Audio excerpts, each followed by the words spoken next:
Hey guys, Cam at Inky Knuckles here, coming at you with our Saturday night art show. Tonight, it's just going to be myself, Mr. Ryan Sherwood, and Mr. Evan Cagle. So we're going to be showing off some art. We're going to be talking about the Punisher a bit and just kind of see where the conversation takes us. So as always, guys, feel free to chime in, say hello. Let's hear some stories, some opinions, some thoughts. Our shows are always so much better when you guys are chiming in. So, you know, as much as there's an insane amount of shitty and horrible things going on in the world right now, you know, let's just use this as a safe space to talk about the things we like, things we love, and just, you know, have some good spirited debate. You know, if we disagree on certain things, but you know, I think we can all keep it where it needs to be, and be very, very peaceful in our chats. So before I bring the other two hooligans on, I just want to make mention of the charity auction we have going on right now. Mr. Bruno Seelig is auctioning off this A3, which is roughly 11 by 17 Avengers piece for Pretos No Enem, I believe. It's on our Instagram page. But it's an initiative to help fund ENEM fees for Black students in Brazil. And for those of us who aren't as familiar with what that is, it's kind of like the SAT equivalent in Brazil. So this is an initiative that Bruno feels quite strongly about. This will be the first of two auctions coming from Bruno, but the high bid on this piece is $800 right now. So you can either hit me up via email at cam@inkyknuckles.com or make a comment on our Twitter feed or our Instagram feed, and I'll be tracking all the bids on there. So current high bid is $800. Thank you to all the generous bidders so far. And on top of this one too, guys, there's some other cool bids going on this week. You know, Felix Comic Art has some fundraising for NCAAP. I think I said that right.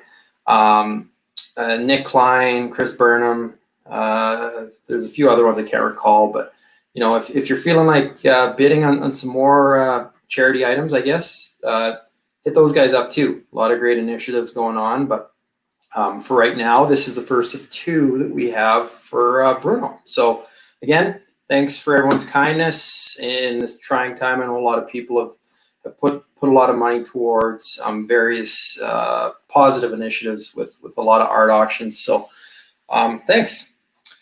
And without further ado, let's bring on Punisher Sherwood. How you doing, buddy? Good, very good. How are you? Good. How's your Saturday so far? Not bad. It's supposed to rain all weekend, so it's a good night to be inside. Yeah, it was a good day today. I waited in line at there's a mochi donut shop. Oh, yeah. Downtown that just opened today. I waited in line for about an hour to get donuts for my family. And my child hasn't even tried it yet. So. Oh, are they a discerning palate for donuts? What's supposed to be special about them? They're made out of mochi. So like the Japanese rice pastry. And so the flour's different. Yeah, they're just chewier. They're good. Oh, very good. Ooh. Yeah, I think it's a Mado Cafe is what it's called. So we'll no idea. I'm still social distancing from everyone. It's gone from recommended to preferred. Oh, Jason says, of course, great mochi can't go wrong, and yes, that's very correct. Mochi is a fixture in this household. My girlfriend's Japanese, and her brother was over today, and they both lost their brains when they ate mochi. It's a fixture at every family meal we have. So, and they lost their brains so badly that you had to go get the donuts. Yeah, it was a surprise actually. My good deed for the day. Yeah, they were pretty excited. They didn't even know that place existed. I don't know it all either. That's the first I've heard of it. Well, that's awesome. Yeah. So anyways, so you got some cool Punisher art to show us. Yeah, figured we talked about discussing the the subject already, and it's going to be interesting today after what's going on. But yeah, I got some Punisher pieces from a couple of artists. They're all great, and we can talk about the collecting and the art, and I'm ready for you. Awesome. Well, and that was I think it was a topic we talked about, and you kind of suggested it, and it was, we talked about it for a while, but I think it's relevant. No topics are, especially comics related topics, are offside here. Let's address it. Obviously, there's problematic things with the Punisher, but these are characters we have a long-term relationship with. So I think just talking about it, having some conversation is good. And saying that, Mr. Evan Cagle had some Punisher thoughts earlier today, and we'll leave those until we get into it a little bit later. Hey, how you doing, Evan? Good. How are you doing? Good. Glad to have. It's been a wild week here in sunny downtown Los Angeles, but no fires, no riots, no Sharknado. Any other major disaster heading your way today? It's funny. I feel like the last 3 times I've been on here, there's been some form of emergency headed, like exactly at my apartment. Just do what Gerardo does and pull the cord and say the power went out if you want to leave. You don't have to make this stuff up. It's super quiet tonight. I have to admit, after several days of nonstop helicopter and police presence outside, creating sort of a soothing backdrop of sirens and screams, I'm a little concerned at how quiet it is. It's what it's is quiet. The state of the union where you are right now? It's quiet. Almost too quiet. Quiet. Curfew or no? Actually, I think yesterday was the end of the curfew. I think they've stopped doing that. But there is a sizable military presence outside of my house. So, but we're right on the way to City Hall, so we get nothing but foot traffic these days. So. Whew. Yeah, Evan kind of fooled me today. I asked him how things were going because I knew things had been quite hectic, and he sends me a picture outside his window, and it looked calm, but there was 2 military guys standing in kind of a little, I don't know if it was like a doorway to the building, and I couldn't see them right away. So I'm like, looks like things have calmed right down, and then I realized I shouldn't, not so but much. I realized the military presence. I'm like, that'd be so weird. Like when they're showing, during the COVID thing, and like Times Square was empty. Like it's those moments are just as eerie as being in a foreign place you're used to seeing. Yeah, for sure. It's a lot quieter. There are more people on the street, but the interaction is now a lot more. Not calm, but at least it's a little more civil. People aren't. It's not tempers flaring. People are not destroying the buildings across the street. I mean, I think Saturday or Sunday morning we woke up and took the dog out, and it was just glass everywhere. And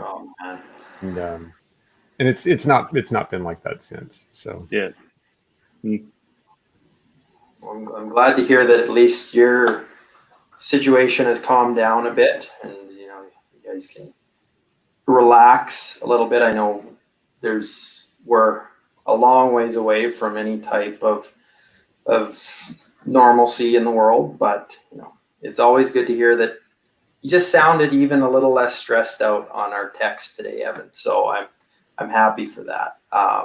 It comes and goes, right? I mean, it's a tough time for everybody. Mm-hmm. Very true. Very true. So I'm going to just go into a quick question, but before I do that, what are you drawing, Evan? Broccoli? More broccoli? I thought tonight I would tackle broccoli. Yes, exactly right. Tonight I think I'm going to draw Magic from the New Mutants. I think in the spirit of probably what we're going to talk about, I think we should try and recanonize the Punisher, where he's actually his superpowers puns. So if we can throw as many puns out there and try to rebrand him, I don't think we'll lose them. I thought you were going Might be hard. to suggest that we put the Punisher in the New Mutants, which, you know, I mean, look, there's plenty. That's a rich field. Yeah. Could you throw them together like the Mutants? I don't even know if anybody's noticed the pun in my name right now. Have you seen that? Punisher Sherwood. Huh? I can't believe how good that works. I'm working on it. I'm working on it. Totally got that. Did you plan that, or was that just a stroke of? Well, I was trying to change my name last week. It was Harry McSplashpage, and this one just came to me last minute. Yeah, I think I missed you last week. I think I missed everybody last week. It was just too hectic. It was too crazy. Yeah. Well, Okay, so guys, question, what is, if any, your relationship with the Punisher character? Do you read the books, collect the art, any affection as a kid growing up, or if the answer is zero relationship with the Punisher, that's okay too. I know for me, my Instagram personal account has the Punisher in my name, so I think anyone who knew me before Inky Knuckles knows how big of a Punisher fan I am. So I'll throw it to you guys first, because I have a very strong and long relationship with the character. So, how about you, Ryan? I had Punisher comics growing up, but I want to say that they were always ones that were on the stand at the grocery store. Like, it's not like they were always left over. Like, he was, and all the ones that I got were from that early run in the late 80s, like where he was a boxer and stuff like that. Like, I didn't know much about him. I thought his costume was cool. Like, I thought his design was really neat. But I didn't really know any of the background until, I got older. I liked him. It's like his background, tragic, but it's kind of like they could do Batman stuff with him. Like, he could be present in real life without having to have this, obscene ability that lets like you could drop him in like a real life situation and it would be plausible. Yeah, I agree with that. Well, now the Batman thing's interesting too, because I think as a kid that was one of the things that attracted me the most to it, because it's like when you're a kid and the Joker's just killed 1 million people and Batman refuses to kill him. Mm-hmm. You want him to kill him right there as a kid, but you're not thinking, okay, it's continuity. You can't just kill him. But the Punisher represented, Punisher would kill him. Oh, so yeah. Like, it's. So I'm like, they never tried to make. That's the one thing I did notice is they never really tried to make him ever soften, right? Like, a lot of those things, like, he would shoot him, and you never got to see this internal strife or whatever. Like, started as a villain and then an anti-hero, but he was like stuck to his code the whole time. Yeah, and it's like with Disney taking over the property now, I can't see, because like, how do you adjust that origin story? Like, how do you just like forget that ever happened? Right? Like, you cannot change this character at all. And so anyway, we'll talk about that after, but Punisher was always there. I thought he was cool. Like, he was kind of like badass motorcycles, realistic-ish. But I never really dove in and collected Punisher comics. Cool. How about you, Evan?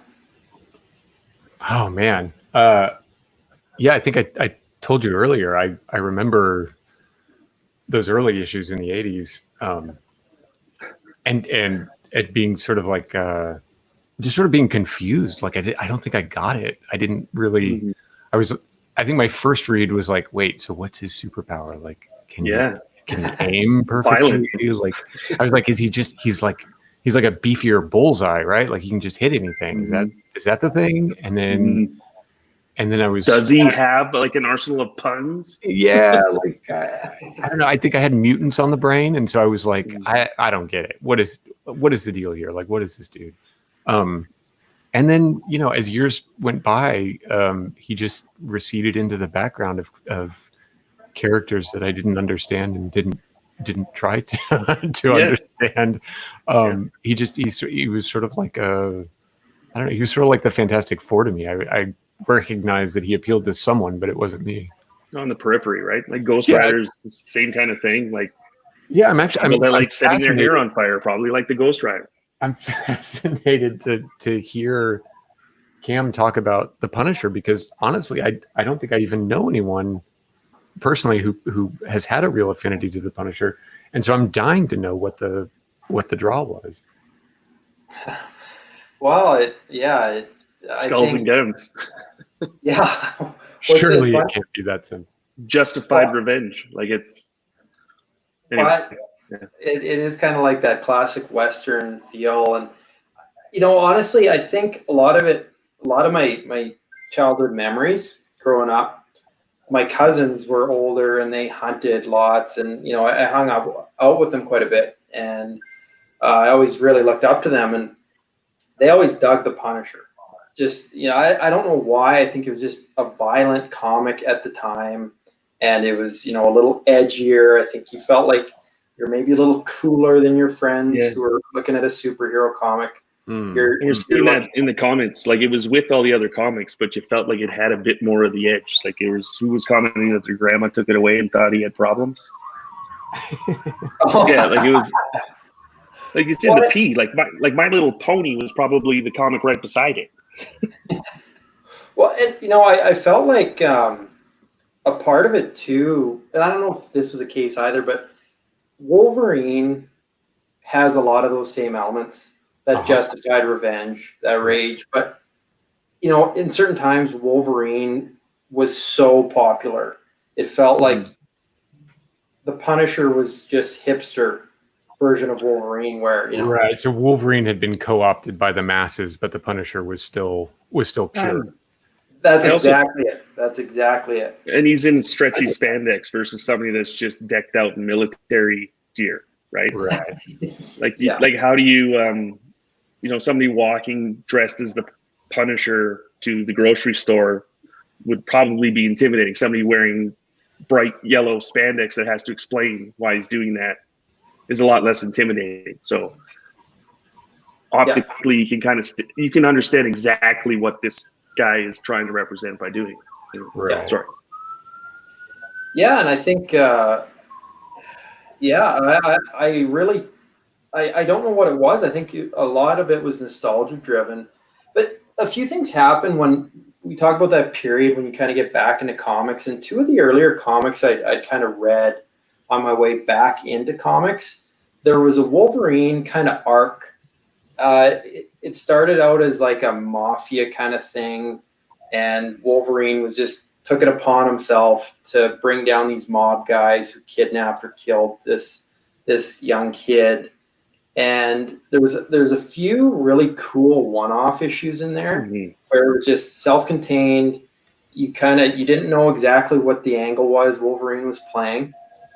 And then so I really enjoyed that. That was just really cool. Individual story. I picked them up at a gas station, read them cover to cover, and I got my story. And then the Punisher followed up with that as well too, right before that foray back into like superhero comics. There's an issue particularly where I think they're at like Stiltman's funeral or something. I can't remember what it was. It's a funeral in a bar, and it's just a bunch of villains, mourning Stiltman or one of the D-level villains. And then at the end of the issue, you realize that Frank Castle is the bartender. He just threw on a fake mustache.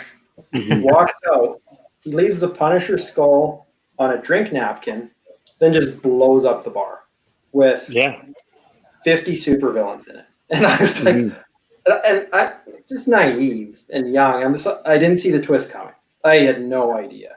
And I'm like, this is incredible. This is the greatest thing ever. It was just, I think going back to, I think that issue is really well drawn. I should know more about who drew it and who wrote it, but I just loved it. And I think from there, it had that Batman sensibility where he's always one step ahead of the game. He's depowered, but he can take on everybody. We got some fans in the bottom. Yeah, solidarity. Well, Cycle, I got to go back a few comments. Thank you. I was actually listening to the 11 o'clock comics with Matt earlier today, too. I wanted to give those guys a plug a little later on. They had some nice things to say about our crew. It was greatly appreciated. But yeah, honestly, guys, I think that's, Punisher, and this is a story I'll tell you guys too, and just driving more positive memories for me with the Punisher is my first tattoo was a Punisher skull, right in the middle of my back when I was 18. And I think I saw it on that camera phone video when you were dancing. I don't know if it took. Oh man! But so my sisters gave me that tattoo. I went with them. It was my 18th birthday present, and Punisher is an easy character to pay homage to because it's just a skull. So I had a really good memory of that experience, and it's just a shitty little tattoo and a stupid spot on my back, but yeah. Good memories associated with it and the character, and it always, nothing but positive memories of the books, the character, everything. Growing up, and you don't realize what elements of that are problematic as you see more of that skull imagery popping up. Yeah, you got to more violent. It's going to be interesting if this continues to progress to being a symbol of something you totally don't agree with. And it's on my back. You got that. Like, it's like, I don't know if you don't, but like even the Nazi symbol, it was a Roman symbol for victory, right? Yeah. Everybody in Rome was like, sweet, yeah, we win. Yeah. The guy that got the victory tattoo in ancient Rome probably wouldn't be as happy as how it was represented in the 40s, right? Yeah. So exactly. That's the problem with having such an iconic image with violence. Like, what are you going to do? Like, are you going to become a brony and try to change that? And those 4 little teeth will turn into hooves. Or are you going to put that transitive, instead of Punisher, put Punish It, and then an arrow? Yeah. Well, it's so funny because it was such a no-brainer. As even like upwards, I was 18, but it's such a no-brainer. It's my favorite character in a book, and it's just a symbol. It's so easy because it's just a symbol there, and I can doodle it if I want. It won't be any good, but it was almost like everything I needed that character to be. A symbol of some. I interpreted it as an eye for an eye. Justice against criminals, and this is very masculine too, right? Like and this is young, naive version of myself saying these things, but I think over time too, I still have a huge affection for the character. I'll never deny that. Like, I read the books, collect the art. And I think that his future is going to be in graphic novels, and that's where you're seeing the best Punisher stories, where you don't have to integrate them into the Marvel universe. Maybe Disney lets go of it. Maybe they sell off the Punisher. I don't know. Like, it's future is going to be really interesting because I don't think you can do anything with that for a long time. Well, and I guess, and you guys just keep talking for a sec here. I want to cycle. Which was the first Punisher issue? I'm just curious first one you bought. And it'll be interesting to see, because when did Zek's miniseries come out? Like, I haven't even read the Amazing Spider-Man's where he was revealed, right? He was a villain, right? Yeah. Exactly. And he had a few appearances. Like, I don't think he had even a long arc after he was revealed. And then, like, the big launch was, when did Zek do his miniseries? That was one I was just looking up, and then I got distracted. Okay, yeah, you go into that, and then there was kind of like, he was kind of graphic novel material, right? Yeah. And he was a character that wasn't a spandex superhero, and he was getting these kind of like realistic stories with realistic costumes or whatnot. And like, was he Parlov, or go ahead? Was he part of the new universe? What's the new universe, Evan? Oh, Jesus God. It was a push in the 80s. It was sort of a label within a label that Marvel did, and I don't feel like any character from it fared particularly well. But I feel like the Punisher came from that push. Yeah. That little mini imprint. But I can't be sure. I'd have to check. That was 1986. So this is after Dark Knight. We're seeing a lot of success from like Zach was 86. Yeah. Of realistic superhero runs, right? Like Punisher, and then you got Lobo comes out, and there's like this twist into, Vertigo and Preacher, and that I think that was kind of like the angle where it's, I don't know, like it's same thing with Deadpool. Like Deadpool was early 90s, but the Deadpool we have now is totally taking a right turn. Yeah, absolutely. This cop was shorter and chubby. Yeah. But yeah, like it's like if that turns into some sort of symbol associated with some real negativity with change, like, let's say the Confederate flag, right? Like you hope that it doesn't latch on like that, but I'm getting like Disney's not very happy with this either. And anybody that's a big fan that likes it for the art and, like you were saying, nostalgia, it's going to be a pretty controversial character for a while. Oh, yeah, I think so, definitely. And I think, we had separate conversations, me and Ryan and me and Evan today, but I don't know if I brought it up. I think I brought it up to you, Evan, but I think the Jason Aaron, Steve Dillon Punisher run was really interesting because they recognized he's a psychopath, he's a sociopath, he's a murderer, and he's the goddamn Punisher. Is it still appealing at that point, or is it like, yeah, now you really get it? Like, do you see what I'm saying? Like, is it like, oh, you've made him too realistic, and now I can't really get behind a serial killer, or is it like, oh no, a serial killer is exactly where he needs to be? I think conflicted anti-heroes are so, like, look at Venom, right? You just hope that he eats bad people.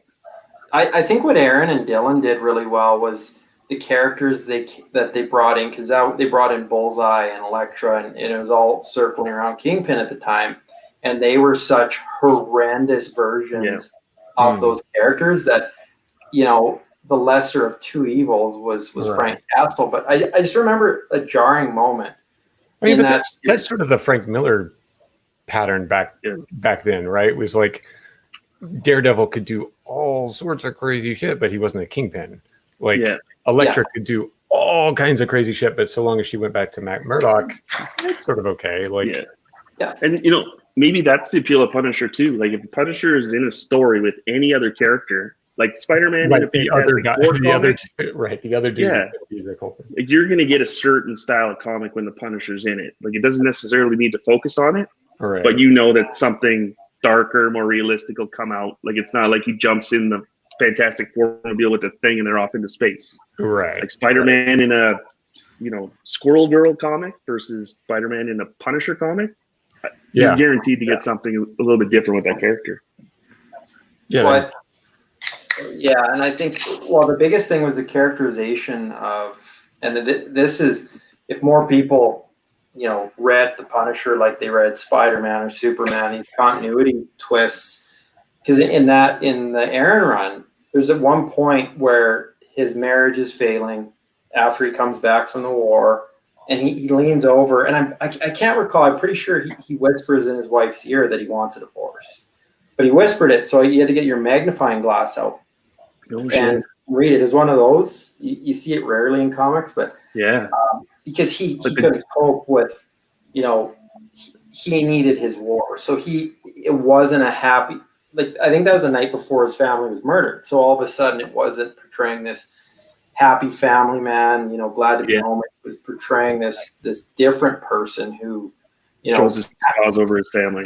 How do you think he translates for an audience who didn't grow up in the shadow of the Vietnam War? Like, that was his breeding ground, right? Like the Punisher and the Dark Knight, those are all mushrooms that grow in the dark room that's left over from the Vietnam War. What happens when you have a generation of people who don't have that as the backdrop? Like, how do you empathize with that character, or do you? I mean, like, is it?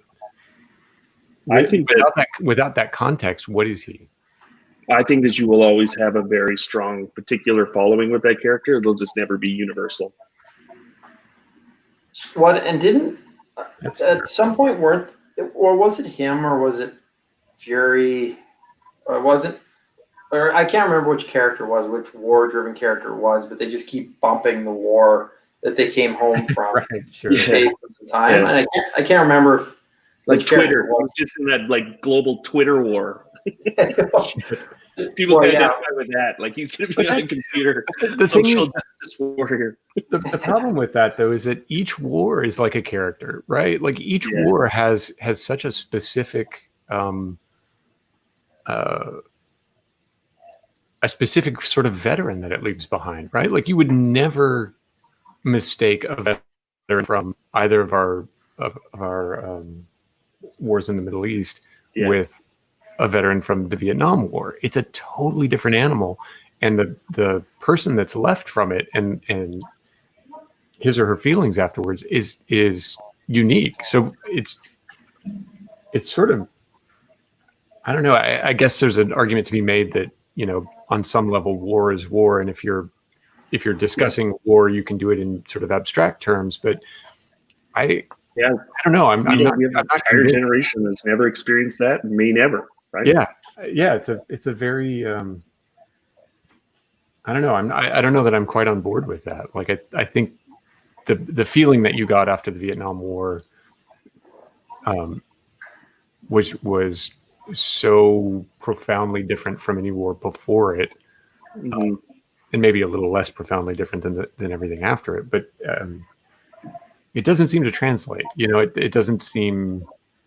Yeah, but the interesting thing is, like, everybody's got a family. Like, you look at Taxi Driver. Sure. Taxi Driver was, you know, associated with the Vietnam War, right? That's what happened. And I think the Joker was doing the same thing. And I think that a lot of these stories are what people are associating, like, without war, right? Like, that's their, I don't know, like, they read about it and they did it. I want to show you that. I want to show you that I bought you, Evan. I bought you presents. Yeah. As a vicarious experience, like you think. Yeah, like Taxi Driver, you could get people associating the way that De Niro felt because of the Vietnam War, and in the Joker and the trauma that he had from being ridiculed and mental health and the way that was presented, I thought it was kind of like a current day Taxi Driver, but they're associating with the comic universe, which is kind of like the canon that Vietnam was. I watched that for the first time the other night. What'd you think? Did you do a double feature with Dick Tracy? I did not. But you know, the more I read about Dick Tracy, the more interesting and the more compelling it is to actually watch this monster. But I did buy you something, and I need your address to send it to you. Oh no! What did you buy me? Is it a person? Is it a shit? That's amazing. So who is the penciler on that? I think it wasn't Dr. Seuss. It might have been his nurse assistant. Let's find out. And if you got this, would you be proud of this if you had to do this? If I had to do this? Like somebody say, like, hey, I got a job for you. It's to do Alf. Right. Like, and run on Alf. It calls me up and says, hey, I've got a fantastic page rate on an alien story. You were going to flip over this. Yeah. It's like Garfield-ish. So it's Dave Manak. I don't know. Do you know what Dave Manak is? I don't. But do you know who the inker is? Mary Severin. These ads, they'll just make you feel so good. The Purple Source Rex. I remember that very well. That was the only Kool-Aid I drank for the longest time. Maybe that's what the Punisher needs, is a team up with Alf. Or the Kool-Aid Man. Yeah. Who is a home invader. Like, have you seen Dane Cook's little clip on the Kool-Aid Man? Oh. It's like, big dude, he busts into your house and you're supposed to be excited? Hey, man, you just came to my ceiling. The Red Dye number 5? Like, I haven't read this. I don't even know if I'm allowed to touch it. It's such a high grade. How did you go looking for that, or did you just see it in the store and you went, that's for Evan? when I was left twisting in the wind because you wouldn't respond to any of my outreaches, I decided to try and pursue something I thought you might be interested in. Will I never live this down? No, not if you keep doing it. I suppose that's fair. For the audience out there, it's the second time in a row that Evan has feigned remorse by not responding to one of my messages. It's just not true. I don't know what the deal is. Like it's not that I don't see them, because I do. I think it's just that I think, oh, I'll respond to that in a second, and then I get distracted by like a squirrel outside or something, and yeah, or anything else. I just never return. And then I took a breath. It was awfully kind of you to ask after me last week, because yeah, no, that's freaky. I can't imagine. All good, my friend. Sorry, did I interrupt you, Cam? No, that was good. A little lighthearted elf chat. Would you like to talk about anything elf? We could reboot it. We could have number one. We could have Elf Quest. Yeah. Does anyone else have something to say? What? Oh yeah. Dan says peep the elf cover in that Pinterest link. Oh yeah.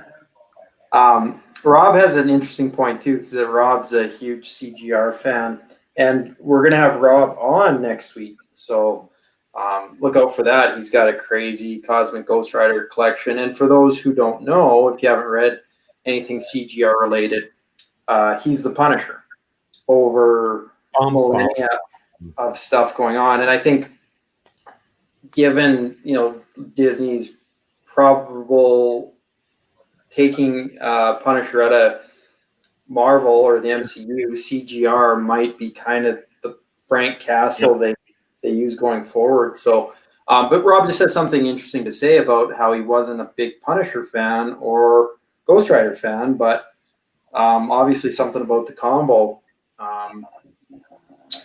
hit it for him. He says, I think I love the combo of Punisher tragedy, Ghost Rider design, and the supernaturalness, and the cosmic stuff you get from CGR. And I agree. I think, there was Galactus, right? He was a herald, and then he was, had all these powers from Thanos. And CGR is a pretty cool, interesting character. And I think some of Kate's best stuff, for sure. Not to mention, Shaw, Burnett, and everyone else who's tackled them so far. So, but yeah, well, guys, let's keep chatting in the side, and we'll kind of get moving along here with the actual art show. We'll show off a few pieces, and then we'll check in periodically with Evan. That magic looks really awesome. And Evan, I get daily emails about your commission list. So if anyone's I do too. I keep sending them to you. And I know I had on our last commission list, there was a handful of magic requests. So was it really? Well, for Demetrius and for I don't know if Bruno had any either, but I know why. Why? What? Magic is being requested. Magic is popular right now. No. I apparently rumored to have a movie or be in a movie, something like that. So, I'm telling you, I'm learning more about pop culture and mass appeal doing those online claim things than anything. Oh yeah, comic and they're like, second appearance of Magic, and there's 85 claims. Yeah. And you're why? Oh no, I get one. And the New Mutants movie, I don't know if it's gonna end up on Disney Plus. Yeah, did that happen? Is it just dead in the water? What happened? Last rumor I heard, I can't recall if they were gonna bring it in as a streaming thing, or because I'd heard it's actually from test screenings or something. Someone had mentioned that it might not actually be that bad. Because I think there was rumor that it was horrible on reshoots and all this stuff. And then obviously when a movie gets shelved like that, it's never really a good sign. They did the same thing with Solo. It was so panned. They did no advertising for it. And there's so many people that think that it's the best new one out there. So my thoughts probably didn't fit it identically. They did check all the boxes of their formula. So like, okay, you get cast into this silo. Yeah, well, yeah, exactly. Well, that's a good point, though. I mean, the New Mutants movie could be perfectly fine. It just might not play to a broad enough audience to justify a big push. It's too much Tango and Cash and not enough Lethal Weapon. Not enough Tequila Sunrise. Evan, Dan's asking what did you do with the Weapon X piece you were working on a few weeks back? Oh, it's sitting in my studio. Do you want it? Dan, What are email you me. asking? Or yes. Yeah, Dan, email me. Ryan, you've got like an actual one coming. Just Really? Have you even like decided on the size of paper yet? dude, I've got it sitting at my studio. I had to special order the board because it was so big. Nice. Can't wait. I'm excited for that. No sketching that while we're doing a live show. Every time I come on this show, I think maybe I'll bring Ryan's thing, and then I think if I do that, I'm gonna get distracted and screw it up.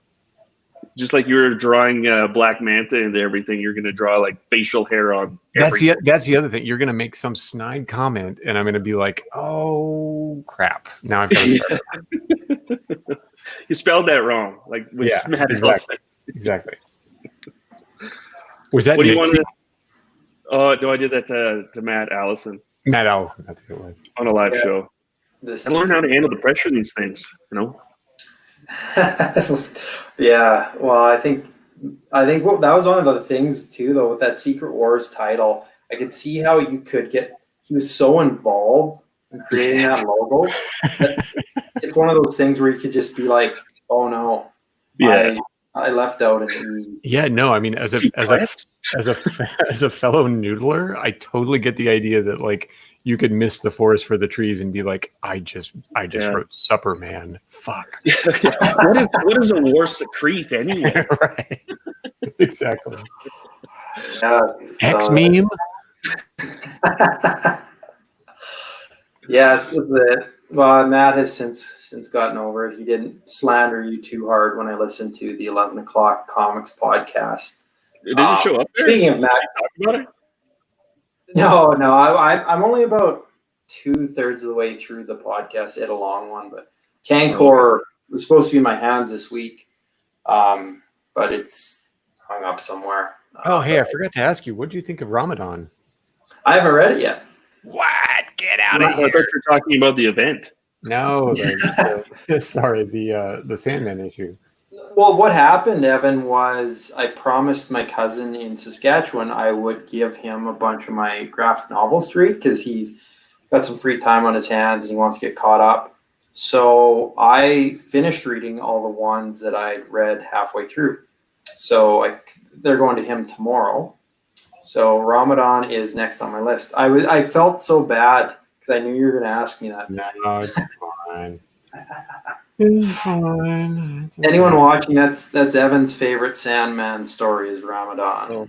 It's not even that it's my. I guess it is my favorite. I was going to say it's not that it's my favorite. It's just that I think it's the best. It's not my favorite. It's just the greatest of all time. It's just the single best one. No, I mean I think actually the inverse is true. It's not the best, but it's my favorite. If that makes any sense. Like I realize that there are plenty of other stories that are probably more poignant and more Sandman-y, but for whatever reason, Ramadan just really hits my sweet spot. Nice. Yeah, no, I'm pretty anxious to read it, and Not I think I'll get enough apparently. Well, funny enough, and I don't have the books in here. Never mind. I was going to show you guys with comic industry being what it is, I've been just buying trades. And Ryan and I ran into each other at another dimension. Our LCS last like literally, like we're gonna really pressure test how you get COVID. Just smash each other on the street. It was we literally like bumped into each other. It's so weird. I thought I recognized that curly mop above the top of the bookshop. Well, funny enough, I walked out of there. I didn't know much about Frederick Peters, and he's got a bunch of books in the European section at AD, and so I grabbed one. So I've just been intrigued. They're just aesthetically, the books look great, and I ran into Ryan. Brian bought his stuff. I went and grabbed the Frederick Peters one. I was can't remember which one I got. Pachyderm. I haven't read it yet either. But as I was leaving, Troy had texted me, and I think it was to do with your commission, Ryan. And I said, "Oh, funny." I was just chatting with Ryan. Yeah. Because you guys are all in the same city or something, right? Yep. Yeah. And so I said, "Oh yeah," I was just chatting with Ryan in another dimension, and Troy says to me, "Oh man, I really want Ryan to read something by Frederick Peters." And I'm like, "That's weird." I don't know if I needed help. Well, it was so odd because I had kind of randomly chosen a Frederick Peters book. Oh no shit! So you had it in your hand, and you still didn't share it. I looked like an insanely sophisticated reader. How is it? And you like it? I haven't read it yet. That's actually something that we should do in the show, is like stuff that is not mainstream that you recommend. Just 3 things. Oh, I thought you were going to say things we should do in the show, or like read aloud. Yeah, we ram it on a lot. So you could do it like the old read along books. You know, you have like a little xylophone, and then somebody like hits the xylophone. And like, now turn the page. And that's actually I shared that. I actually had a piece of art from a Batman book growing up that I just bought, and it was by Jim Aparo, and it was one of those books, the Fisher Price cassette. The cassette came with the book. It was Batman in the Case of the Laughing Sphinx, that I must have read and listened to 8,000 times. Yeah. And I love like, yeah. Like I think I only saw The Hobbit a couple times, but like I listened to the Hobbit record like that was my jam. Like I'd be like, oh, it's time to fucking sing the song. Yeah, it's like, ooh, I know what's coming. Yeah. So excited. So side note, Dylan, this is Frederick Peters, Alma, or however you say that. That was actually what Troy suggested. So I picked that up this week when I was in there. Anxious to read it. Should we show some art? Sorry, I interrupted you. Sorry, go ahead. Should we show some art? Try and say that 3 times fast. Show some art. Brian, I'll show the one piece I have. Sure. And then you can roll with yours after that. Just keep it easier. Perfect. So, I'll get the camera in. Here's what I got, guys. Obviously, anyone who knows me as a collector too knows I collect Punisher stuff typically, and I have this in a frame, so not that easy to show. I'll show you guys a scan after. But here is my Michael Golden cover, Punisher Warzone, number 18. Nice. Love. How did you get that? Comic Link auction, actually. Really? I think this was 2015. I can't remember. It went in a heritage auction, and then years later it showed up in Comic Link. And for me, Michael Golden, especially as a cover artist, was one of my favorite combos, Michael Golden Punisher. So when it came up, I pulled out all the stops, and I was fortunate. And looking back now, probably got it for a really nice price as well. And so when were those Golden Punisher comics coming out? Was this your prime target when you first started collecting? That's so when they came out, when the books were published. Yeah. This one was 93. Just gonna show it off here. So you're 6 years old. Yeah. So yeah. No, I was 9. But Punisher War Journal I got, afterwards was kind of where my love started. But I think as a collector, I took a whole new love for Michael Golden, especially on the Punisher. It's funny because he had kind of a a bit of a rough reputation when I first got into collecting, because that was right around the time of that patience is a virtue. Oh yeah. with Misspelling that on purpose. Yeah, and that was such a huge deal when I started collecting. Like, it was on all the boards, and there was people had their pitchforks out for some of that stuff. But yeah, then I started talking to more people, started to learn a little bit more about Golden, and I didn't grow up so much with Michael Golden on books. I think a lot of the stuff he was on regular series for kind of missed me, but I think it started more from my collecting days too, that I just had such an affection for his work, especially on the Punisher. It's so funny. I never would have. I mean, as a fan back in the day, I never would have paired him with the Punisher, and yet it's such a great pairing. Yeah, like nothing he did before that would have made me go, oh yeah, he's totally right for the Punisher. And he's one of those characters where it's one of those classic pairings, like Jim Lee on Wolverine or something like that. You want somebody that does the Punisher well. It's almost like it's like one of the challenges, like being paired as being one of the iconic Punisher drawer is of significance, I guess. It's like being the world, Squirrel Girl. I keep referring to her. Nobody cares if you're the current iconic Squirrel Girl artist, but Punisher is one of those characters that if you do it well and it's iconic, it's lasting.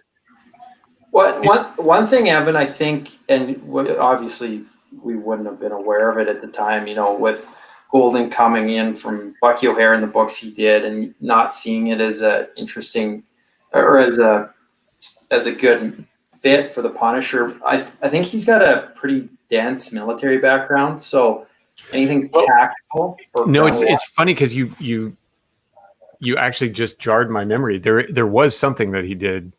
Do you remember that would have recommended him for the Punisher? It was the Nom. The Nom, yeah. He was the penciler on the Nom, which now that I think of it, is like, yeah, of course he's perfect for the Punisher. But of course, my first exposure to Golden was like the Marvel fanfares, Mm-hmm. where it's like the X-Men in the Savage Lands or something, and it's got this sort of very almost proto Art Adams, like cartoony kind of. He's a real cartoonist, not just a comic artist, but he's got like a real cartoonist sensibility, which seems to be kind of at odds with the militaristic bent of the Punisher and the Nom. But of course, the Nom is it's flawlessly drawn. That's such a beautiful book. Yeah. And that's another thing, is like maybe he's one of those characters with that they don't try to tightly control its adherence to timeline or universe, right? Like you see so many artists that are able to bust out their style on the Punisher, right? You look at JR. He's doing X-Men, looked a little different, probably couldn't move around too much. But when he went and took it to the Punisher, like it looked like he really flexed his muscles. That's interesting. Yeah. I'm just theorizing. Every single episode of this show, we end up talking about JR. He is a monolith in comic art. Well, so much so that we can't actually even have a show without talking about it. Mentioning him.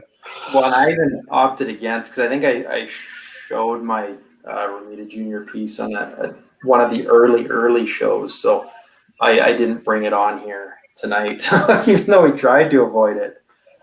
We were unable to. So who are your top 5 or your most definitive Punisher artists, Cam? Because this is a good subject. You should be doing the most talking. I should be doing the least.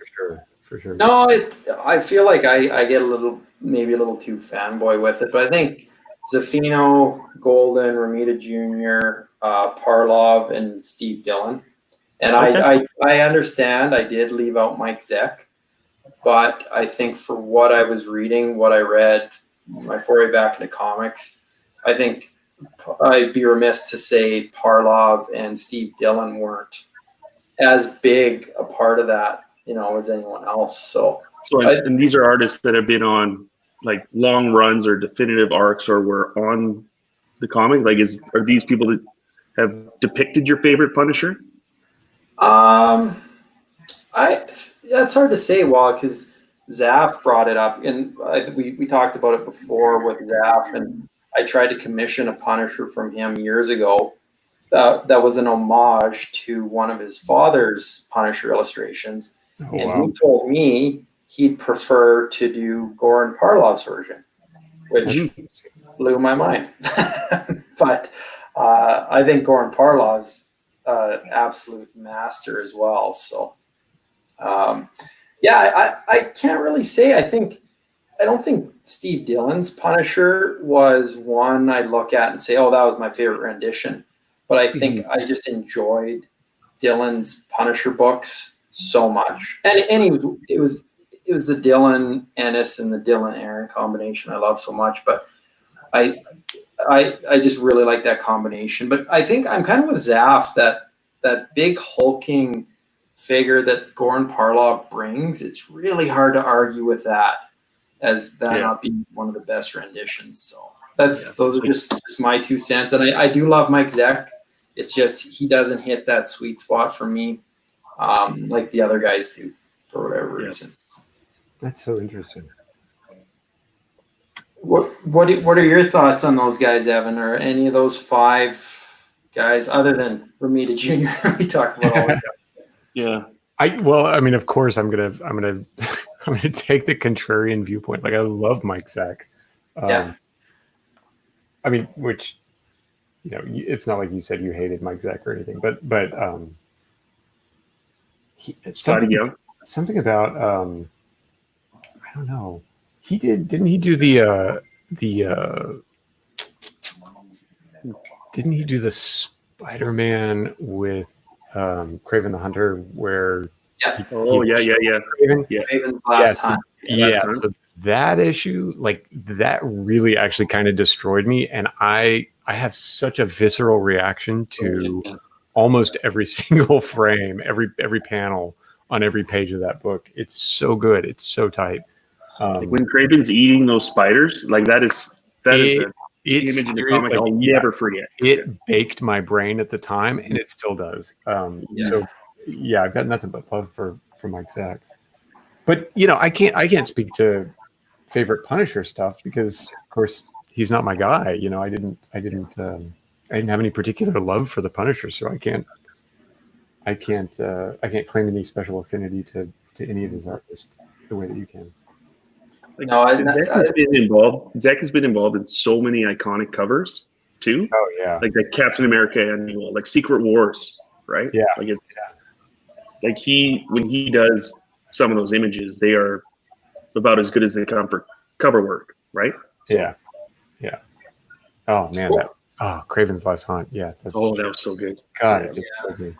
That's definitely my favorite Spidey story, and I wish someone would just have the stones to make that as a movie. Not to say you have to make it as a movie, but if you're gonna try and adapt iconic storylines for prominent characters for movies, I wish someone would just take that story.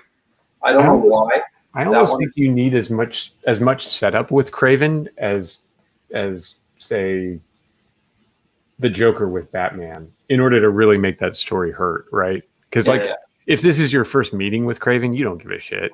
But that's true. if you've gotten used to him as an adversary of Spidey over time, that book is just, my God, it just hurts. Like I didn't know a lot about Kraven other than being like a B-list character before that run. So I think you knew enough about him to know that he's just like, okay, this is his thing. He likes. Yeah, it was enough. He wears fur. He gets paint thrown at him. He wears fur. My grandmother wears fur. There's a difference. But you're totally right. Like, you knew enough about him that it hurt, but he wasn't just out of nowhere. I mean, like if you kill the Sandman in a Spidey movie, like, who cares? Yeah. I think he could be. And I think that the ending of that too, when he's like, that was a twist you didn't see coming either. Like, where do you go from here? Like, that's one of the best out of nowhere story arcs in the middle of a run ever. Yeah, definitely. That was so good that it made me read Spider-Man versus Wolverine. Oh. If Kraven was that I was like, great, you know what? If Spider-Man, I was like, if Spider-Man stories are this good, I've been digging in the wrong place. I need to get on Spider-Man. Womp womp. Wolverine meets Mrs. Doubtfire. I mean, this was an amazing movie. That team up may as well have been Wolverine meets Mrs. Doubtfire. It was so toothless. So, Evan, this is just a thought I had, and I'll say it before we'll get to Ryan's pieces he's going to show here. But last time you were on, or maybe it wasn't the last time, but it was one of the times you were doing Elric, you kind of coined him as the anti-Conan, and you were drawn to the character and the sensibilities. But who would you say would be the anti-Punisher for you? The anti-Punisher. Where they actually interact? No, but just, Elric and his grace and everything, how it kind of counteracts just that raw, that brutality of Conan. Is there someone you'd view as the counterpoint to the Punisher? Squirrel Girl. Captain Planet. No, I mean the kid with the heart ring in Captain Planet. I think it's not, it doesn't track exactly, right? But I think he's a response, like you said. I think he's a response to Batman. He's that same sort of character who's willing to take the law into his own hands, but then you've stripped him of his code to not kill and to not perpetuate mayhem. Like that's his jam. So it doesn't quite track. I don't know who I would call the Punisher's equal opposite. I don't know. No, it's okay. It might be a stupid question on my part. I recalled you. No, I don't think it's a stupid question. I mean, hearing you talk about him, I will say that there was a brief moment when I first read The Punisher where I thought the same as you, like, oh, this is really interesting. This is a character who does these things that other characters won't do. And I think, like, in my, 11 or 12-year-old brain, like, I think somewhere in my head, I was like, he's getting around the comics code. Like, he's figured out a way to cheat the system, and he's gonna be bad, and they're not gonna know it. Which might actually be part of his appeal, right? At least to adolescents. There's something sort of naughty about him. The fact that he can really just go ahead and kill the shit out of people. Yeah. What about like a White Queen versus the Punisher? Like a regal, opulent, wealthy, mind control. Like that feels like the opposite of it, right? And him being such a masculine bravado, getting something that's very feminine as a counterpoint, I think would be an interesting. Yeah, I think it's easier to find fellow travelers who are just either not as serious or not as violent. It's a lot harder to find actual opposites. Yeah. Well, that's a good point, because I think even with some of the pairings he's had in the past, you get the obvious ones. The Spider-Man one and his entry is kind of unique, but you end up with, was it Painkiller Jane? And it's just more brutality and more brutality, right? Coupled on. So and Wolverine, he's always teaming up with Wolverine. Well, I guess the one counterpoint is more of a overarching thing in comics was his team up with Archie. That was shit. That'll live or on. even like Captain America, something where it should be identical. Maybe Captain America is his equal opposite reaction. Yeah. Well, and it's funny too, because Adam Gorham posted something this week. and we're not going to get into too much of what's going on in the world right now, but Adam had posted. Incidentally, can you guys hear that from outside? This is no. Is it more sirens? okay, good. No, it's just a more. Protesting. Yeah, more marching. Oh yeah, I can hear it now for sure. Yeah, it was in Civil War because Punisher. This I kind of like what Millar did there because in Civil War, Captain America brings on some bad guys to fight on their side against Iron Man and his group. And then the Punisher realizes that these bad guys are working with Captain America. He comes in, he just kills them in front of everybody. And then Captain America kicks the shit out of the Punisher. And I think that is, like you guys said, is Captain America is a really good counterpoint because I felt like Millar, love him or hate his books, I felt like that was the Punisher doing exactly what the Punisher would do in that situation, and Captain America doing exactly what Captain America would do in that situation. Is two counterpoints. But yeah, before I go off on tangents, Ryan, let's get to some of this art. So I think that we've. Oh, you see my nice terrarium over there? I didn't mean to put that. Nice. Do you have frogs in there? No, everything's dead inside. Oh, I feel like there should be a special name, like a mausoleum or something. Yeah. A thanatarium. The gravel yard. So first, I think I've talked about. Oh yeah, here's this sweet Zaf. Comics, I guess, are back out, but so nice. I was hiding back there. Hawkman, he's sneaky. So I think I talked about this on one episode before, that story about original art and provenance and stuff like that. And sometimes beyond the image, the story that goes behind a piece is really neat. But this is Russ Heath, who's not known for drawing this kind of.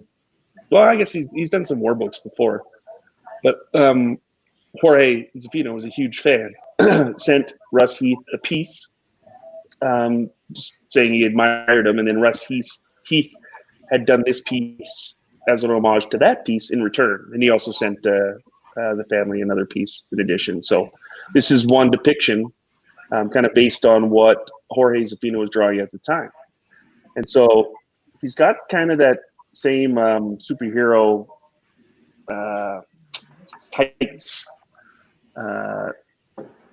Another spinner rack, depiction, and that was one of the things that Gerardo had said that he wasn't a huge fan of. Is he liked it when it looked like his outfit or his character design was more functional. But this is kind of like the Navy SEALs suit type Punisher, and this is kind of like a nice simple piece, really clean. There's no marks on the board. By one of the greats. He just passed away a few years ago at the age of 93, and he's still drawing to the very end. So that's one. And that is for Gerardo. So just before you show that one off, just a quick scan of the piece as well. Oh, nice. Yeah. Really, really cool. It's clean and simple and like the definition of a pinup, right? So yeah. Okay. This one. So it's from one of kind of like those the image greats, right? Like Mark Silvestri, who's kind of been considered to be one of the most, like all the other image artists admire him the most, right? And it's as a collector, it's so hard to find any kind of cover work or any kind of Marvel characters that he does anymore. So this is a more recent piece. I think it was 2012, and it's our favorite pairing, the frenemies. Wolverine and Frank. Yeah, that one's awesome. Yeah, and that board is in pristine condition. I remember seeing that piece live, and I couldn't believe how clean that was. And the interesting thing is like, depending on the inker, it really changes the way that these look in person, right? Like I have some other Silvestri pieces that have Dan Green's inks on them, right? And you don't see any of this fine detail in any of Mark's stuff. And you wonder, like, okay, how often does that happen, right? Like I know that one of the issues with the Wolverine run where John Buscema was on it. Is that Bill Sienkiewicz was on the inks, and he would just bulldoze the style on pencils with his own style because he was last touch. Yeah. Right. So like the inker basically gets the last flair and decides how a penciler is going to have their image represented. Right. So Dan Green was a lot more solid blacks, whereas Joe Weems did this one, and you see a lot more fine detail on it, which doesn't represent well in a scan, to tell you the truth, because it looks like pencil work, but in person, like it's minute. It's really good. Yeah. Do you guys have? I've had this experience a few times. Do you guys have artists who you love with one inker and hate with another? I'm trying to think. I think, yeah, there's definitely ones I prefer over the other. I won't say exactly who, but it does run a range. Like there's some artists with a certain inker I consider iconic. Yeah, for and sure. Then another one, different inker, and it's not inaptitude from the inker, but it just, something I don't like at all. It's just so different. Yeah. The one thing that does bother me is when you get an artist that's so talented, you can get published from pencils only. Right. Like I like the combination of pencil and ink. Pencils are great and they can be super detailed, but my preference is to see the combo. So you'll get like a Joe Mad, who can work so small and pencils only and get published from it. Right. That's probably it. But I'm trying to think of, I don't know if I've experienced enough of the original art in person to understand what I don't like. There are a ton of guys who ink their own stuff who, when someone else inks them, I just could not care less. Yeah. It's a little rare to have, for me anyway, it's a little rarer to really like someone with a particular inker and then really dislike them with another. Usually if there's an inker I prefer, it's them. Yeah. And like my guess is like that's one of the reasons why Todd McFarlane decided he was going to be inker on Capullo's stuff, right? He wants last touch. He wants to decide what the final image looks like. Yeah. And it's, being a great inker.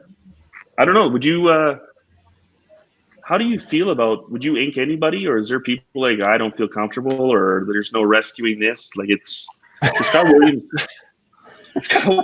just did a piece and he had David Finch ink it. Uh-huh. So it was like a role reversal. Uh-huh. Like, how do you feel about, I think it's got to be the most stressful job behind like brain surgery. Well, I mean, with the exception of the fact that, no one's life is on the line.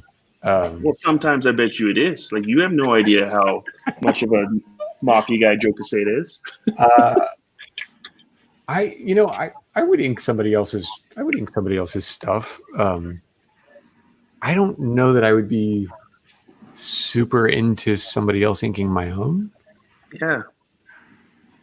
I mean, here's the other thing. Like, I feel like so much of what I do happens during the inking process that I don't feel like I could make sufficient notes to be like to explain what I intend when I'm at the pencil stage.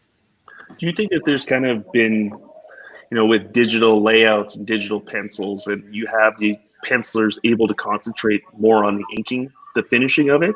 Are we going to see the death of those combos of penciler and inker? I hope not, because honestly, I haven't been super impressed by a lot of digital inking.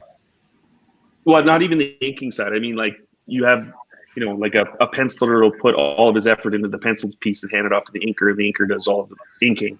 But because you can speed up the pencil process now, you can the penciler can become the inker.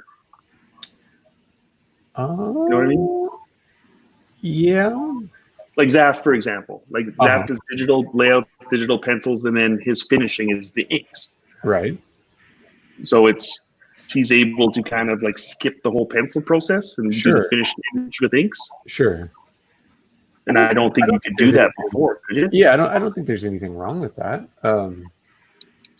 And I don't know that it necessarily means, the death of the team up or anything.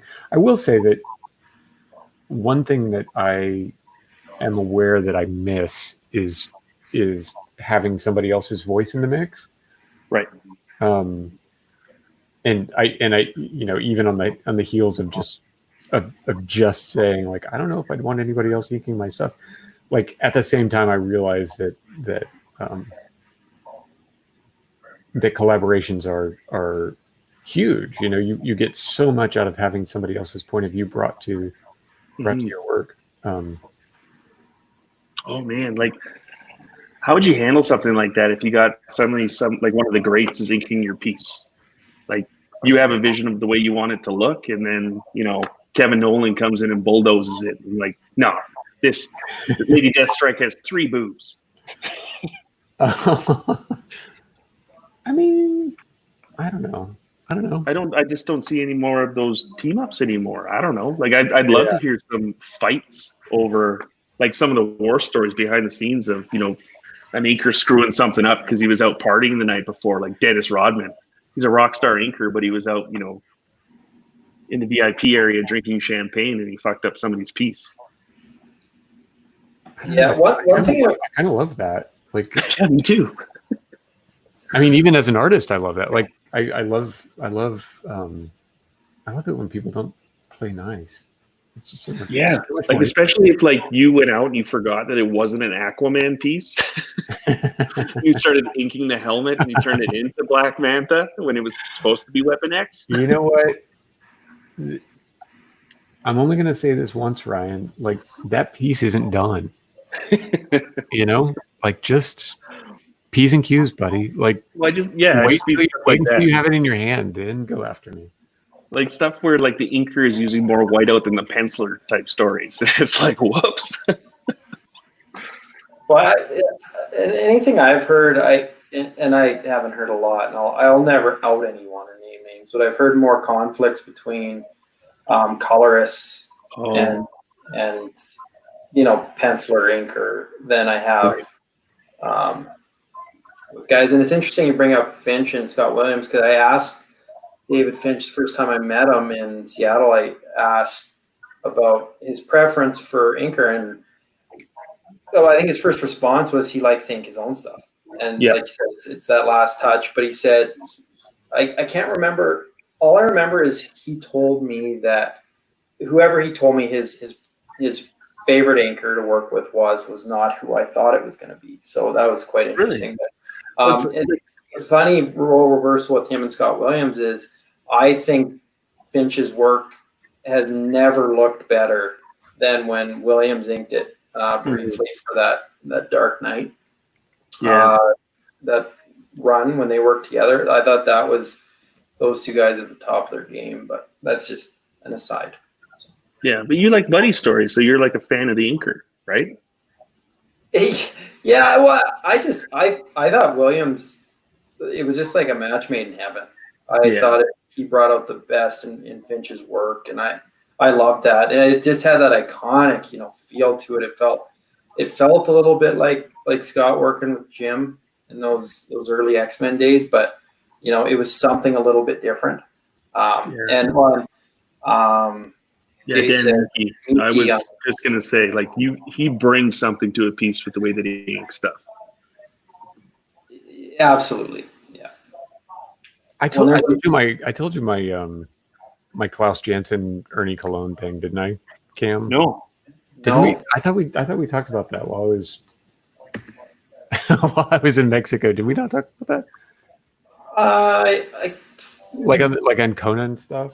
Like I used to really hate Ernie Cologne and Klaus Janson. Like, as a kid, like, anytime I saw them, either of them, I was like, no, I'm out. This is terrible. Any particular reason why? It just, I don't know. Like, I just didn't get the aesthetic. Like, as a kid, I was like, this is ugly.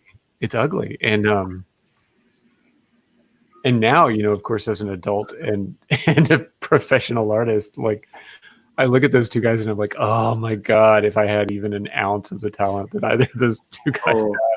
But as a kid, it was like the kiss of death. If I went for a Savage Sword of Conan and it was Bernie Cologne or Klaus Janson. I was out. I was like, nope, not doing it.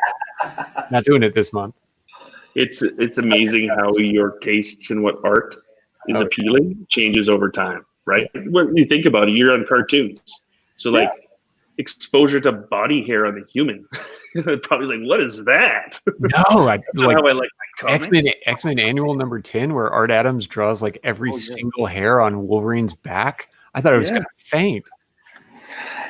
I did love the X Babies though. That was one of my favorite. Oh, it's a great issue. Yeah. It's just, when you lovingly render body hair like that. It's like Joe Mad. I think you got to do it in a way where it looks so professionally groomed that you can't replicate it. Like as a man now seeing like Sabretooth's hair being that manicured, it's like, wow, he's got a hobby I didn't expect him to have. Anyway. So here's one depiction of Frank, right? So, Mark Silvestri's got a really elegant style, and he's got him in his functional, something he would wear. Just a different way to draw Punisher, right? Like the same thing with Jim Lee and Punisher War Journal. Like I like that when you made him superhero stylized, but still kind of functional, I guess. Like I don't understand what, knee-high white boots do in the middle of a gunfight, but you know what? You're the design was cool, right? So that's one piece. And yeah, as a collector goes, finding anything with Mark Silvestri doing it and a cover is one of the hardest things to find in Marvel, what Marvel subject. Yeah. No, absolutely. And then we'll go into a totally different artist. I haven't shown these to anyone yet. I showed Zaf. They're a birthday present for the band. But his dad did 2 Punisher graphic novels. And it was funny because he was talking about how he liked Parlov's version because, the spandex didn't really kind of fit the character. But Jorge did a great job of making it look like a Navy SEAL ambush suit, like functional. And the way that he draws and inks his stuff and his use of light is just fantastic. So I managed to find, it looks like a 3-piece run sequence, but there are 2 pages in the middle that I'm working on. So this is from this first one, Kingdom Gone. Nice. I managed to wrestle this one from the eccentric William Ray. We're sitting on so many of those. Yeah. So, and then this is the second page in his fight scenes. Like, it's really interesting to me because he drew a mouth and then whited it out on Frank in that panel on the, I don't know what you're looking to the right. What's funny with a few panels too, I don't know if it's prevalent there. There's a little more detail, but yeah, he goes really minimal on some inks on just a couple of those panels. It's not so much. But it looks like he rendered them and then changed his mind and went back. Yeah. Like this top panel is amazing. I love that. Like, that Kirby Thor versus Hercules where they're fighting like this, and the way that he breaks the panel wall. Yeah. Outstanding. So good.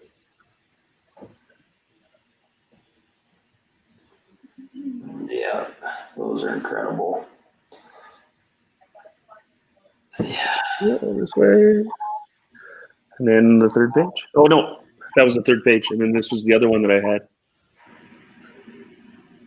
Of like, and this is what you would expect old Crazy Eyes Frank to look like, eh? Yeah. It just doesn't look like somebody that would play nice with Peter Parker if he pissed him off.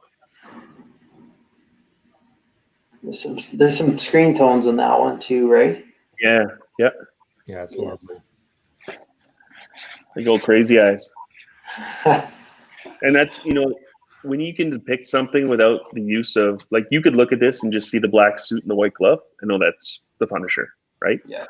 You don't need to be told what the character is by looking at anything else, but this is an unused pinup that was published later. It's supposed to be for Punisher War Journal number 5. That's good. It's just like, oh man, it's just And this is one of those things where if I saw this as a kid, I wouldn't care.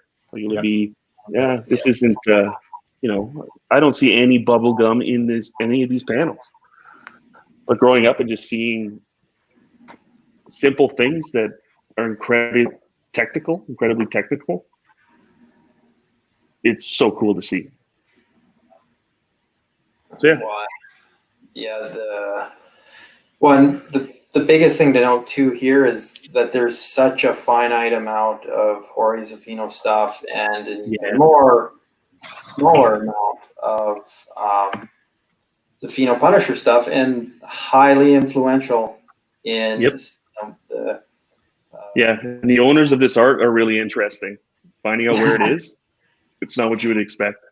But if guys are hanging on to good Punisher pages, good Winter World pages, good covers of Jorge's, they are not letting them go. And if they are, they're not letting them go easy. So understandable. Jorge is an absolute master. So yeah, that was really interesting because they just had that live calf con. Did you attend that at all, Cam? No, just briefly. I tried to catch up on some segments you guys told me to for various reasons, but I kind of got backed up last week. Stuff, so I didn't attend near as much as I would have liked. And there was one Winter World splash page that was of Jorge's that was just phenomenal. But you see it being recognized as, it's aging very, very, very well, and he's kind of being revered now, and it's going to be harder and harder to come by. Yeah, it is. My kid for a straight age. Because the Jorge market, I think, it's a lot more fluid than a lot of other ones too. So it's kind of hard to determine what stuff is. But anytime I've seen any Jorge pieces that you've had or that Gerardo sent through us, it's really phenomenal. And just hearing Gerardo talk about some of the process too, it's very cool. But I did bring one more piece too. That's not, well, I guess it actually is kind of related because it is Rorschach. And I didn't get to bring it up the other night when we were on with Troy, but I find it really interesting when pop culture artists will do something in the comic medium that you wouldn't expect and do something a little bit different. So, like, Evan, do you remember me discussing Ollie Moss? Yeah, sure. So, and that's a totally really interesting market as well. And I think that's the way that digital artists can make a lot of money. Is it that Mondo or whatever? They do a poster and then they'll publish limited runs. I think that's the way that James Jean makes a ton of money, Yeah, sure. So Ollie Moss did all of these movie posters, and he got an opening. What was it? I can't even remember the name of the gallery, but it's kind of dedicated to pop art, pop culture. And that was one of the questions that we had is like, would you categorize pop culture art with fine art? And we're seeing that shift to, exhibits and galleries dedicated to something you consider pop culture, but it's modern art. Was it so Ollie Moss did 300, I think, of these paper cut pieces. So he would take like famous caricatures and pop culture, and he would do like a laser cut paper cut image of them. So I managed to find one in the great Heritage Auction Gallery, and when this exhibit opened, there was a lineup around the block. Like these things just flew off the shelf. Like there was some really cool ones. Like they had John McClane from Die Hard. His piece, the frame was broken, the glass was broken. Oh, that's awesome! That's awesome. Like these just little niche. So this is like a comic book piece, but done by a different type of artist, and I think that's really cool when you get to see that. And Dan, I think Tula is a fan of Jorge Zaffino's as well. Oh, there you go. How many people we get tonight there, Cam? 7? 4? Us 3? It's 10 watching right now. Oh. So, no questions from anybody, or? Not in a little while. We had plenty of thoughts on the Punisher, and I think we touched that topic pretty well. It's one near and dear to my heart, but you know what? A What? recent team up that I actually really enjoyed was the Savage Avengers, where Punisher and Conan were in it together. It was actually really fun to read. I was with you. The Savage Avengers stuff I was really enjoying for a little while. There's nothing groundbreaking about it, but it was just, here's an excuse to put all these characters into a story, and I'm gonna love every minute of it. Mash them together to get one Donny Cates character. Yeah. What have either of you guys read anything new or interesting? Any old books, any new books that you mean to catch up on?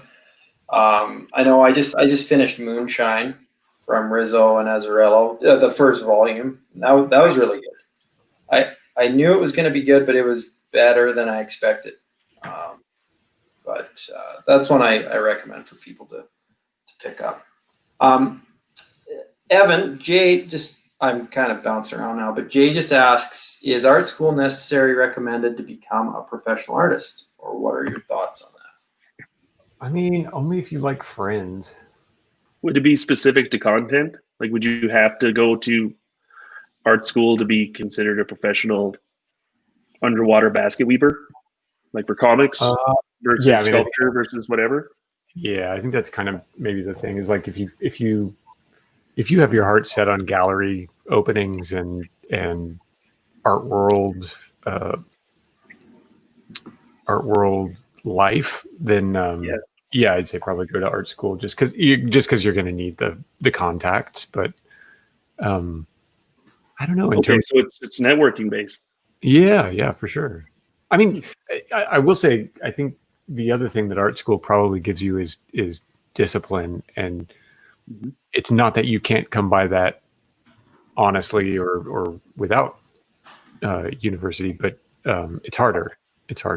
I don't think does it kind of instill the real life into what you're doing. Like, I can't take 3 years to finish a piece and expect to live.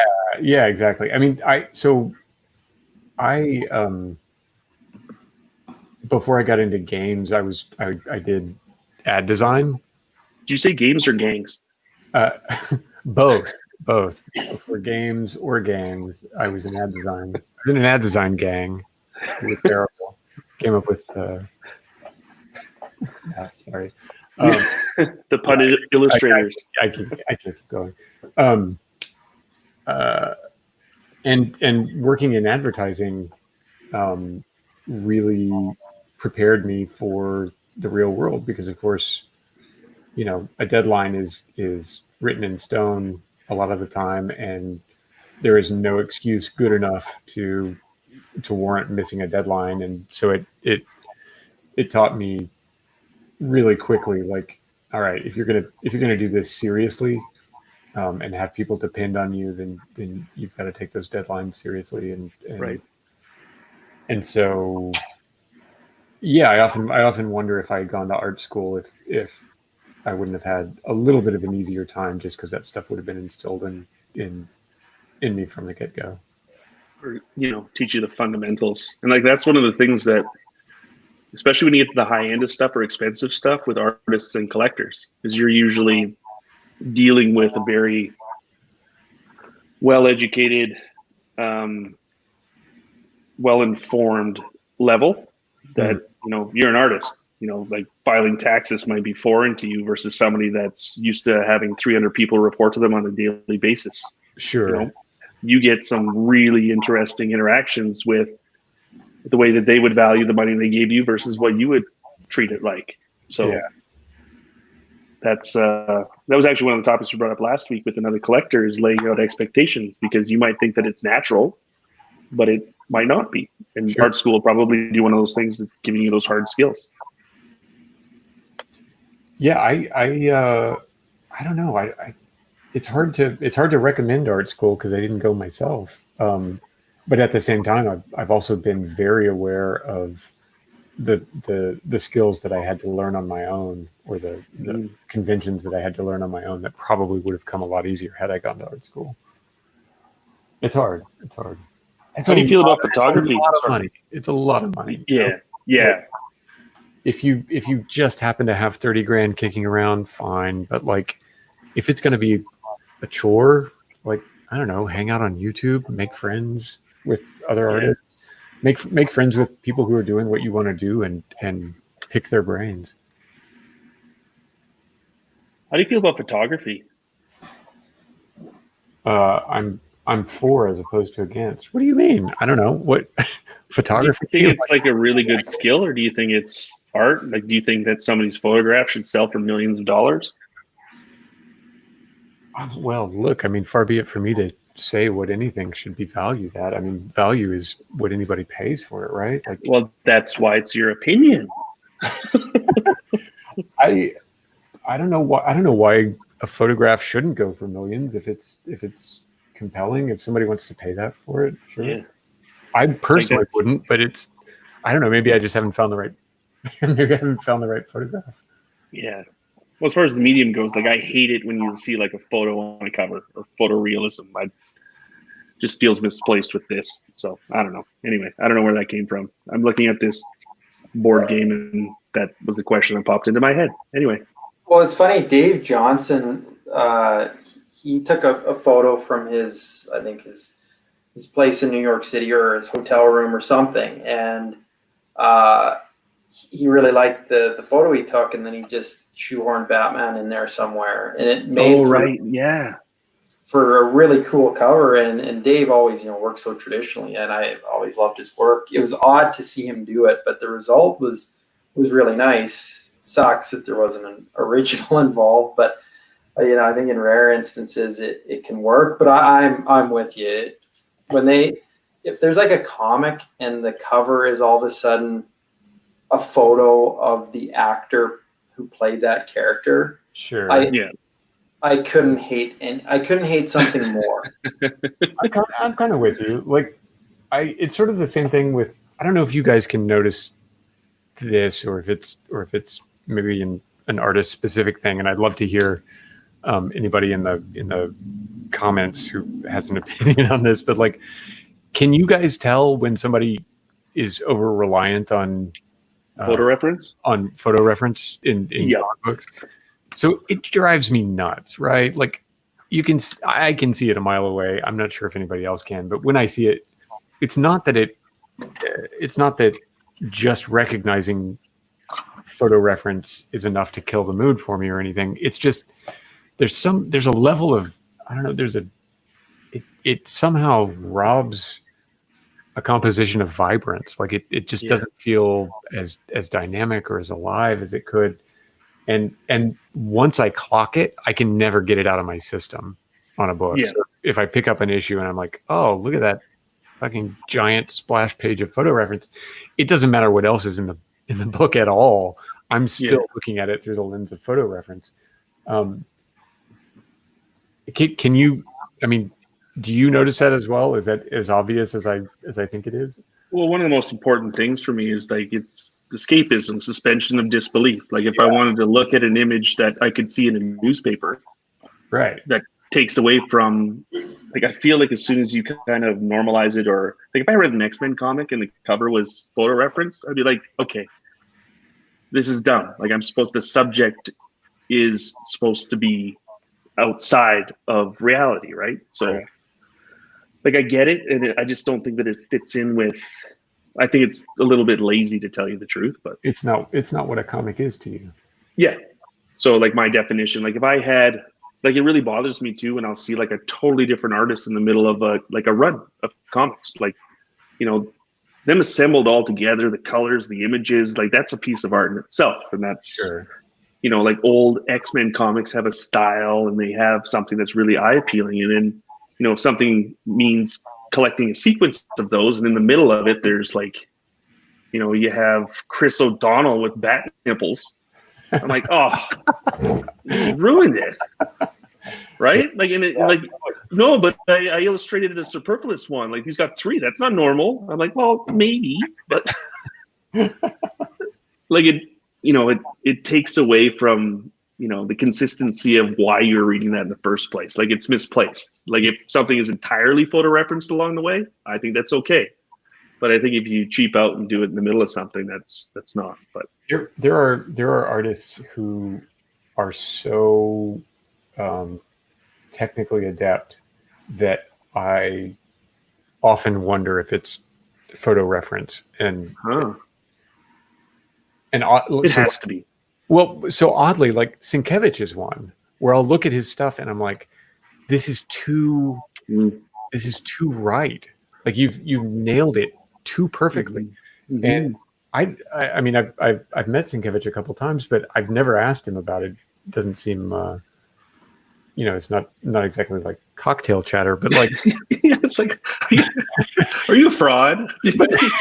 Well, that's the thing. I know he's not a fraud, but sometimes I see an image of him, an image of his, and I wonder how much of it is photo reference and how much of it is invented. And ultimately, it doesn't matter. His images are so compelling. He's so good at what he does, and he's got such mastery over his own voice that even if he were tracing it, he brings such a command to the visual language that it kind of doesn't matter. But he's one of those where I've a couple times noticed myself saying, all right, look, if this is a photo, if you've just photocopied this and drawn on top of it with a paint marker, I kind of hate you. Yeah. Like, you want to believe that he's a generational talent too, right? Like, you don't want to leave your heroes as heroes. Like, can you imagine if you loved somebody? Yeah. I don't doubt that he is exactly that. Yeah. Regardless, I think even if he used photo reference for every single image he ever drew, and I know that's not the case. Even if that were the case, I would still consider him a generational talent. Yeah. Well, I think, go ahead. Well, with Sienkiewicz too, I think in his defense, there's a multitude of people who've seen him at cons just lay down 3 lines and a splash of red paint. Yeah. No, I mean that's what I'm saying. Like, I think even if I saw him with an 8.5, with an 8x10 glossy photograph that he was literally running through the Xerox and just putting paint on top of, I would still be like, you know what? It's better than I could have done with the exact same tools. Yeah. Well, and that's the true test. If you can see him replicate it in person. Right. And the fact is that that's not the case. The fact is the fucker does draw that stuff. Well, and that's why it's really interesting you're doing this with us. We know that you're not a fraud, unless this is pre-recorded, and that's why we can't see your mouth moving in time with the pen. This is totally a fraud. Well, guys, Rich had a question here. There's a girl who's posing just in my living room right now that I'm drawing. With your cocktail, the ice is melted. Yeah, my cocktail is dead. Rich asks, what's everyone's reaction to Tim Bradstreet using Thomas Jane photo reference for his covers? The guy that actually played the Punisher in one of the films. He did. Yeah, I seem to recall at the time I was really digging Bradstreet's covers because they were on such a good run of the Punisher. But yeah, looking back on it, there's so much. Yeah, I don't want to shit on him at all because I think he can do some really cool things. But yeah, using Thomas Jane, and I'm sure that was probably a editorial thing as well. Yeah, I was going to say it might not have even been his choice. Yeah.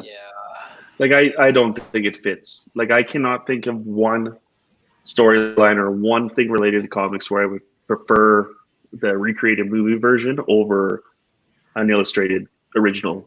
I don't know. I seem to recall like a couple of Dazzler covers from back in the day that were like of actual chicks roller skating somewhere. You spelled Dazzler wrong. It starts with H-U-S-T. Well, Evan, going back to, because you kind of brought up the question, when people rely on photo reference too much, you see a lot of guys, I don't know if it's Mitch Gerrard's and some other guys too, they'll post the photo they took in their own home to kind of nail down that photo reference. Can you tell if a guy or a girl is relying on, stock photo reference versus. Okay. So like first off, there's absolutely nothing wrong with using photo reference, right? Like I want to get that. I want to like clear the air about that, because like there's almost no time that I've created a piece of art where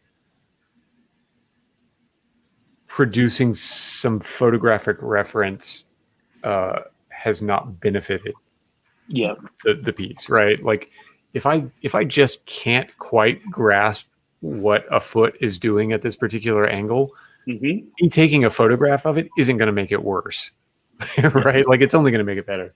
So there's nothing wrong with that. I guess what I sort of bristle at is when you reproduce the photograph so slavishly or so almost mechanically that I can't actually see your hand in it anymore. Where it feels like this is just, you've perfunctorily laid down some line work on top of it, but really you're not adding anything to the conversation. Like, why not just use the photo? Yeah. I mean, at that point, it's entirely stylistic. You're just saying like, all right, well, I don't have anything to add to this photo, so I'm just gonna put lines around it. So I guess the only authentic way you can do it is to swipe other artists. Well, if that isn't bait, I don't know what is. So it's funny. Like I doodled something and I used Zafino as my image, or something he drew, and he's like, "Yeah, no, I referenced this photo on this website." I'm like, "Oh, I thought you instinctively knew how to anatomically perfectly illustrate a lion." There's a book that I love. It's one of my favorite books, called "Even a Monkey Can Draw Manga," and it's brilliant because it sort of tears away a lot of the mystery behind what many comic book artists do. It's not strictly about manga. I mean, it's applicable to Western comics, European comics as well.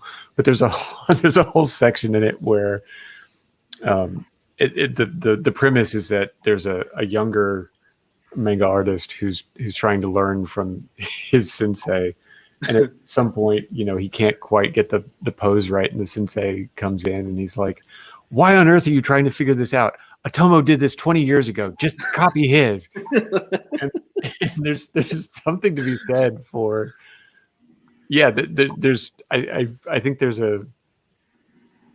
Is Otomo Japanese for James Herron? No.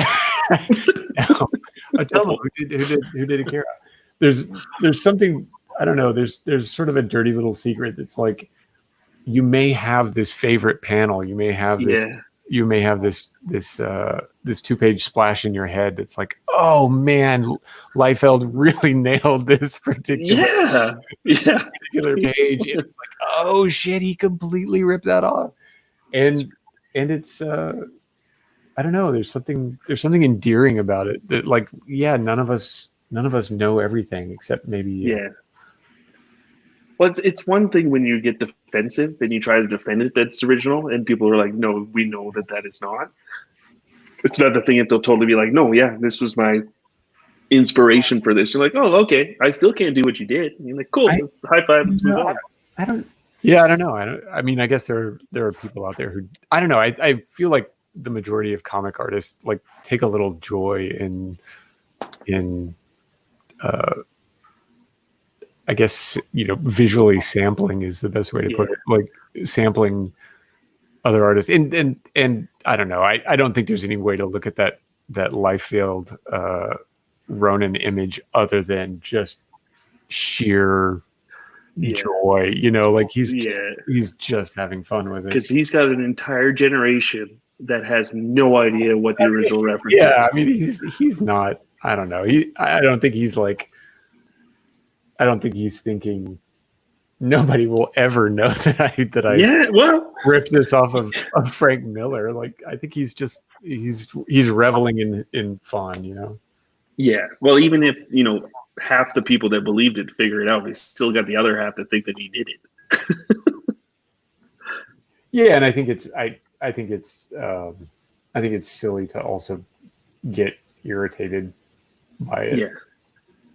But it's like, well, we should start a petition to get that filter taken off of his photo references for feet so he can start to draw them.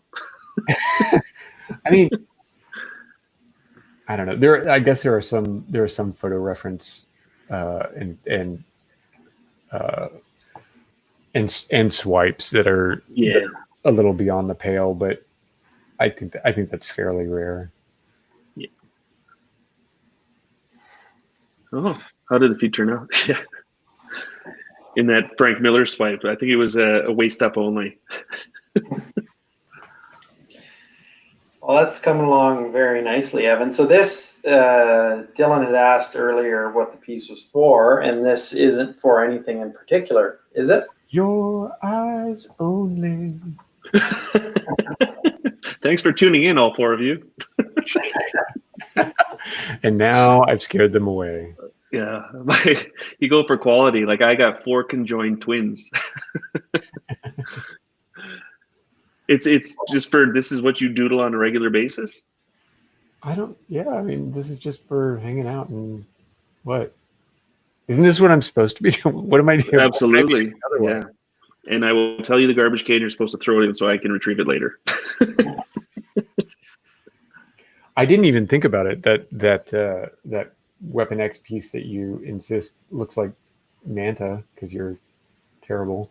I didn't even think about, like maybe somebody would want it, but if anyone does, or how to find it. You're like Teen Wolf. You can't believe that you're popular.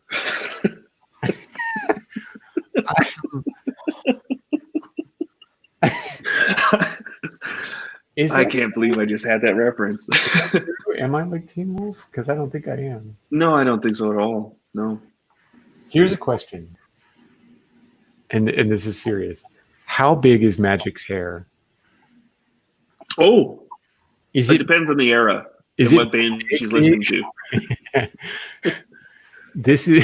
The year is 1986, and she's listening to Motley Crue. How big is Magic's hair? Jeez. Well, you've started it with the horns. Now finish the rest of it. The year make that look like hair, and you're good. The year is 1988, and Magic is listening to Whitesnake. How big is her hair? I think the real question for you would be, what would hair look like after 1997 when you stopped listening to music? I think you've kind of nailed it. Yeah. And she's not real, so you can do whatever you want. Oh, right. Yeah, I totally forgot. Yeah. Don't have to worry about it. Her name, by definition, is you can do whatever you want. Yeah. She's not going to get mad at me. She does not care. Appropriate. Yeah. Which is good, because if she did exist, she'd be pissed. So I got a question for you, Cam. As a Punisher collector, are you still collecting Punisher art? Probably it was such a commission topic of mine for so long, but now that a couple pieces have rolled through the collection with the Golden, the Ramita Jr., I still will, but it'll likely be of the published variety. I think commissions, I'm going in just kind of different directions. So at what point do you go ahead? I was just Cam, do you own a lot of original Punisher pages? Yeah, I've sold a few. Right now, I think the only ones I have are the Golden cover, the Ramita Jr. Splash. I have a Jorge Fornes commission that I really like that I've framed. I had a Dave Johnson commission. I had a Dave Johnson cover. I actually had 2 different Dave Johnson covers that I have since sold. Not so much anymore, but yeah, probably at its height, I probably had 15 or so probably published Punisher pieces. Wow.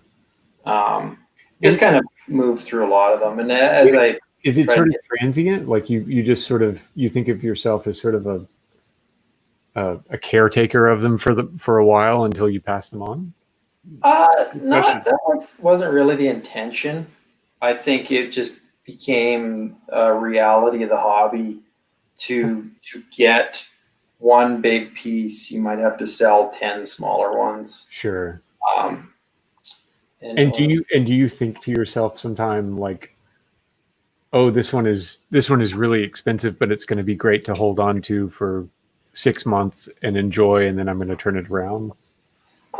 Not really. Not to say that hasn't happened. But that's never really been the intention. And I think Ryan can speak to that as well too. And James says any piece you miss and wish you had back. And there's a couple of, oddly enough, that was going to be my next question. Yeah. The two that I think about, well,